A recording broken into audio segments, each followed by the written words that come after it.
I was trying to get diagnosed when I was 23, I started running a fever and it never went away for a year. I went to my primary care physician and he was really open about saying, I don't know what's going on, but we're gonna find out. I had lots of people tell me it was mono, which I had already had. Doctors thought it was lupus for a while. I thought it was lupus for a while. I had fought the idea of having fibromyalgia for a long time because I knew it was something, it's a catch-all diagnosis that they give to women when they don't know what's wrong with them. For me, AS was such an out-of-the-blue diagnosis, first of all, because I hadn't heard of it ever, but also because when you read about it, it tells you back pain. It's just back pain is really what it tells you, and for me, that wasn't what it presented with. And I had back pain, and I do have back pain, but it was never my main complaint.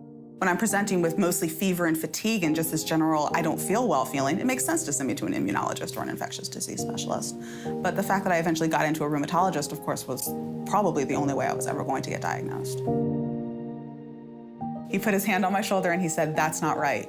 And I was sitting there with this huge smile on my face, which is ridiculous when someone's telling you what's wrong with you, but when you talk to sick people, they all understand. They all have that diagnosis moment. To have someone finally validate it and sit down in front of you and saying, what you have not only has a name and we can treat it and we can help, but just that it exists. You feel like you're part of the world again because the world has a name for what's going on with you. I actually noticed when I was grocery shopping that I had a much easier time walking when I had a shopping cart, and that I had something that I could lean on and something for balance. And I remember thinking, it's too bad I can't just have a grocery cart all the time. And then I was like, but Hannah, you can. And that's when I got my rolling walker, and it's been incredible. My mom is not comfortable with the fact that I use a walker, and she's getting there. But it was sort of the same way she wasn't comfortable when she found out I was gay. You know, this is an experience that she doesn't know.